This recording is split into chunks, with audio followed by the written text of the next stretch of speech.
Hello, and welcome to the 2015 Gingerbread Project. I'm your host, John Kleppy. We did Grandma and Grandpa's farm. I'd just like to talk about the scale of things a short while here. It is not real. This is not the actual size of the buildings, and the spatial construction between buildings is not 100% accurate, but we did enlarge the buildings in order to show more detail, and then we put them closer together to get more stuff in.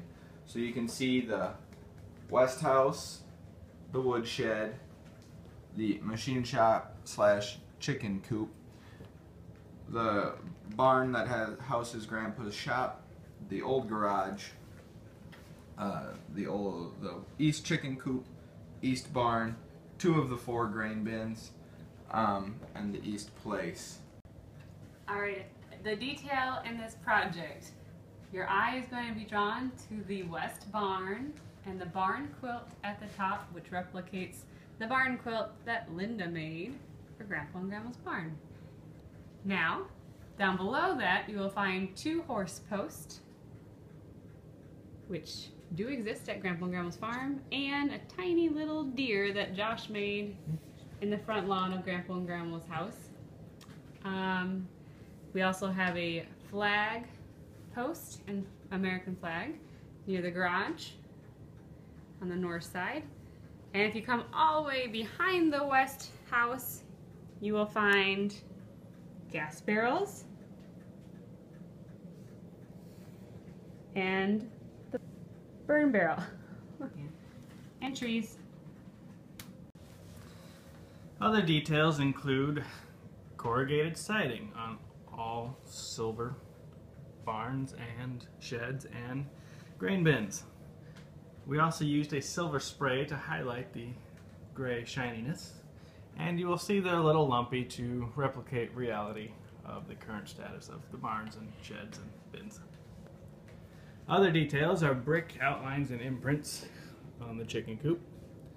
This side is better than the other side, or the side you're looking at. As well as going down the road, we have a blue truck that replicates the old blue truck. And this year's crops include 40 acres of corn, which has not been sold yet. We're waiting for a higher corn price before we harvest and take that to market, as well as soybeans down past the east place. So one of the more detailed pieces that we have is the porch floor. Actually, both porch floors. They're made of chocolate almond bark, poured into a silicone mold, so you can see wood planks and wood grain in there. Turned out really nice. One of the cooler aspects. The trees were made by taking grapevines and dunking them in the same chocolate almond bark, and then covering them with hand-selected fruity pebbles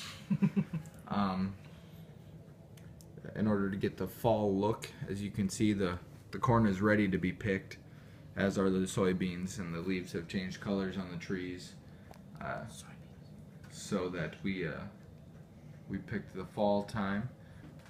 And Rachel has one more fine detail to point out. Fine detail on the front screen door, there is a little Z that Grandpa and Grandma Zimmerman have on their front door. There's Zimmerman. Happy 2015! Yay. All done. Allison did the printing. Yeah.